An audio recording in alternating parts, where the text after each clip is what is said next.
Un coup de tonnerre inattendu. Vendredi 26 août 2022, le chef du Polisario Brahim Rally a été reçu en grande pompe à Tunis par le président tunisien Kais Saied. Une visite historique pour le mouvement séparatiste. Jamais cela ne s'était produit et Tunis se faisait jusque-là pourtant le chantre d'une neutralité positive dans ce dossier. La donne semble donc désormais avoir changé, mais que s'est-il passé? Comment en est-on arrivé là? Et à quelle suite s'attendre désormais? Passage au scan. Je suis Landry Benoît, vous écoutez le scan, le podcast actu de Tel Quel. Et ce lundi 29 août 2022, je vous propose de parler de la crise entre le Maroc et la Tunisie après la réception de Brahim Rally à Tunis. Bonjour Yacine. Bonjour André. Directeur des rédactions de Tel Quel, vous êtes l'auteur de cet article disponible sur telquel.ma. 8 clés pour comprendre la crise diplomatique entre le Maroc et la Tunisie. Vendredi 26 août, le Maroc a donc décidé de rappeler son ambassadeur en Tunisie pour protester contre l'accueil réservé aux leaders du Polisario à Tunis lors du sommet Afrique-Japon. Que s'est-il passé, Yacine, dans la tête de Kais Saied pour inviter Brahim Rally tel un chef d'État lors de ce sommet? Alors c'est la question à laquelle je pense tous les diplomates marocains souhaiteraient répondre, Landry. Mais plus sérieusement, je pense que le geste est étonnant. Du côté tunisien, on soutient que l'invitation qui a été adressée au chef du Polisario viendrait de l'UA, qui serait l'un des organisateurs de l'événement et non pas de la diplomatie tunisienne. Mais même si l'invitation a été adressée par l'UA, on ne comprend toujours pas pourquoi il y a eu un tel protocole qui a été déployé pour recevoir Brahim Rally. On parle quand même de tapis rouge à l'aéroport, salon d'honneur, accueil avec les honneurs en somme. Et une bise également. Qui aurait pu imaginer une bise entre un chef du Polisario et un président tunisien? Effectivement. Est-ce que cet accueil signifie une reconnaissance de la race des Yacine? Tout simplement non, Landry. On peut prendre un exemple, par exemple, le sommet UE-UA qui s'est tenu en février dernier à Bruxelles. L'UE en tant que tel, avec l'UA, a reçu une délégation de la race ou du Polisario. Mais cela ne signifie pas que l'UE reconnaît le Polisario. L'UE reconnaît l'Union africaine en tant que partenaire, mais pas l'intégralité de ses membres. Et d'ailleurs, même à cette époque-là, au mois de février dernier, le Maroc avait déjà fait part de son mécontentement en voyant la participation de la race ou du Polisario au sommet UE-UA. Alors, on l'a dit, le Maroc a donc rappelé son ambassadeur en Tunisie. La Tunisie a fait de même. Quelle était la position de la Tunisie jusque-là? Alors, traditionnellement, la Tunisie, c'est surtout une position de neutralité vis-à-vis tant du Maroc et de l'Algérie, dans le but, bien sûr, de ne pas favoriser l'un ou l'autre et de maintenir les distances. Sauf que, depuis quelques années, justement, il y a eu cette rupture de cette position traditionnelle, on va dire, qui consistait à mettre à équidistance le Maroc et l'Algérie, avec un rapprochement qui s'est fait davantage en faveur de l'Algérie. D'ailleurs, on peut le voir, c'est l'ancien président tunisien Moncef Marzouki, réputé assez proche du Maroc, je tiens à le préciser, qui, dans une publication Facebook, a parlé d'une tradition qui a été abandonnée. Et donc, Tunis, qui était jusque-là neutre, a eu depuis 2018 des positions et des actes négatifs. Selon le Maroc, on a l'impression que c'est récent. On a l'impression que depuis le Irak de l'Algérie, il y a un rapprochement qui s'opère de plus en plus entre Tunis et Alger. En fait, la bascule s'est faite il y a quelques années. Par exemple, quand j'ai consulté certaines sources diplomatiques, on parlait d'une certaine réunion de la commission mixte Maroc-Tunisie, qui s'est déroulée en 2017, donc on est très loin des faits actuels, qui s'était déroulée, je cite, de manière catastrophique. Et à l'issue de cette rencontre, ou en tout cas de cette commission mixte Maroc-Tunisie, il n'y avait même pas eu de déclaration conjointe. Or, la déclaration conjointe, en diplomatie, ça signifie que les deux pays sont d'accord sur les mêmes choses. Or, l'absence d'une déclaration conjointe, ça signifie un désaccord complet. Et notamment, ce que l'on m'a rapporté, en tout cas ce que des sources diplomatiques nous rapportent, c'est que le point de désaccord déjà à l'époque, c'était la question du Sahara. Il y a eu d'autres épisodes, je peux en mentionner un, c'est tout simplement lorsque le Maroc préparait sa candidature au Conseil de paix et de sécurité. À l'époque, le spectre d'une candidature algérienne avait été agité, on parlait même d'une opposition Maroc-Algérie pour ce siège-là. Du côté de la diplomatie marocaine, c'était une perspective idéale parce qu'on se disait qu'enfin le Maroc pourra tester sa popularité à l'échelle du continent.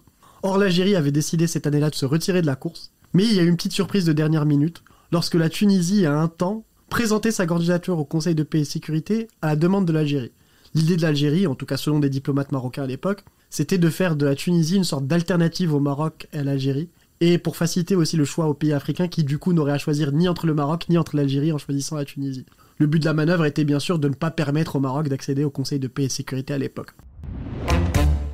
L'élection du Maroc pour un mandat de 3 ans au Conseil de paix et de sécurité de l'Union africaine par le Conseil exécutif de l'Organisation panafricaine vient couronner les actions entreprises par le Royaume depuis son retour à l'UA.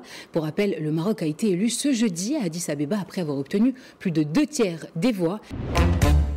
Yacine, comment le Maroc a contré la candidature tunisienne au Conseil de sécurité et de paix ? Pour contrer cette menace tunisienne, le Maroc a d'abord menacé, puis ensuite mis ces menaces à exécution. Alors tout simplement, il y a eu un rappel discret et très temporaire de l'ambassadeur du Maroc en Tunisie pour faire part du mécontentement. Mais aussi, ce qui s'est déroulé en parallèle, c'est que la Tunisie était candidate au Conseil de sécurité de l'ONU et que tout simplement, le Maroc, pour afficher son mécontentement, a torpillé la candidature tunisienne à l'ONU et s'est porté lui-même candidat, sans faire acte de candidature, et a obtenu du coup 0 voix. Mais c'était un moyen pour le Maroc de montrer son mécontentement.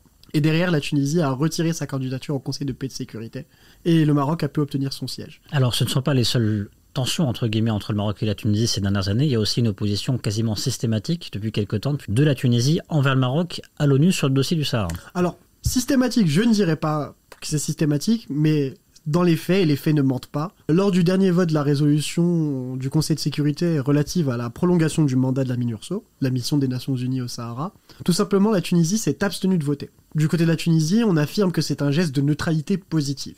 Sauf que, lors des dernières années, et en tout cas au moment de voter la résolution relative à la MINURSO au Conseil de sécurité de l'ONU, les pays qui se sont traditionnellement abstenus étaient des pays proches du Polisario ou proches de l'Algérie. À titre d'exemple, je peux citer l'Afrique du Sud, mais il y a eu aussi la Bolivie pendant un certain temps, qui se sont abstenus de voter les résolutions relatives à l'ONU, par soutien avec le Polisario. Donc, ce qui est présenté par la Tunisie comme une neutralité positive est considéré par le Maroc comme une sorte de geste d'agression. Du côté marocain, ce qu'on semble reprocher aussi, c'est tout simplement le fait que, lors d'une conversation téléphonique, le roi Mohamed VI avait adressé une invitation au président Kais Saïd pour visiter le Maroc. Or, cette invitation n'a jamais fait l'objet d'une réponse ou d'une réaction, ne serait-ce même que par politesse. D'ailleurs, du côté de la diplomatie marocaine, on nous indique qu'il n'y a même pas eu le swab pour faire la réponse, pour adresser une réponse au Maroc. Brahim Rally était donc en Tunisie pour participer à la TICAD, ou au sommet Afrique-Japon. Yacine, qu'est-ce que la TICAD, cet événement au cœur de cette controverse entre le Maroc et la Tunisie ? La TICAD, en fait, c'est une rencontre birégionale entre le Japon et les pays africains. D'ailleurs, on parle de birégional, même si on parle d'un pays et un continent. Et surtout, cette rencontre, en fait, qui a été initiée en 1993 par le Japon, avec des partenariats, grâce à un partenariat aussi avec l'ONU et le PNUD, qui est un organe de l'ONU. Et tout simplement, cette rencontre, en fait, elle permet au Japon de forger des partenariats et d'encourager le développement en Afrique. C'est la plateforme qui permet au Japon de mettre en place ses politiques de développement sur le continent africain. Yacine, les réunions de la TICAD ont déjà fait l'objet de tensions ces dernières années. Oui, et pas qu'une fois. Par exemple, en 2017, une réunion ministérielle de suivi de la TICAD s'était tenue à Maputo, au Mozambique, et s'était transformée en véritable échauffourée parce que les diplomates marocains et aussi quelques éléments de la diplomatie japonaise ont essayé de faire en sorte, ou en tout cas de s'assurer que des membres du Polisario qui avaient tout simplement squatté cette conférence n'y prennent pas part. Et ça s'était transformé en véritable bousculade dans le palais de conférence de Maputo. On a pu voir des policiers et des militaires en train de bousculer des diplomates marocains, dont le ministre des Affaires étrangères Nasser Bourreta, et aussi plusieurs responsables japonais. En 2018, rebelote, le Polisario tente de nouveau de squatter une nouvelle réunion de la TICAD. Cette fois-ci, c'est une réunion préparatoire qui se tient à Yokohama. Cette fois-ci, il rentre sous couvert, il voyage avec des passeports diplomatiques algériens, et rentre et intègre la conférence sous couvert de badges qui sont estampillés de la commission de l'Union africaine. Là aussi, le Maroc tente de protester. Il fait part de son mécontentement. Le Japon, en tout cas les responsables japonais, répondent de manière molle, mais insistent tout de même sur le fait que le Polisario ne doit pas prendre part à cette conférence. Mais en signe de protestation, et vu que le Maroc ne voit pas de solution, et dans le but, je cite, de ne pas provoquer la controverse en Afrique, se retire de la conférence en signe de protestation. Le Polisario a le droit de participer à une réunion de la TICAD ? Non, prenons tout simplement les organisateurs de la TICAD un par un. Tout d'abord, il y a le Japon. Or, le Japon ne reconnaît pas le Polisario, ne reconnaît pas la RAST, même s'il ne reconnaît pas la marocanité du Sahara. De l'autre côté, on a deux organisations onusiennes, qui est donc le conseiller spécial de l'Afrique de l'ONU, et aussi le Programme des Nations Unies pour le développement, le PNUD, donc deux instances onusiennes. Or, on le sait tous, le Polisario ou la RAST ne fait pas partie des pays reconnus par les Nations Unies. Or, donc ce qui signifie que sur le papier, très clairement, en tout cas du point de vue des organisateurs de l'événement, le Polisario ou la RAST, peu importe, n'est pas habilité ou n'est pas autorisé à participer à cet événement. Sachant qu'en plus, ce type d'événement est encadré par des règles très claires qu'on appelle les règles du Caire. Elles concernent les participations des pays africains aux sommets multilatéraux et elles stipulent que seuls les pays africains reconnus par les Nations Unies sont capables de participer à des conférences multilatérales.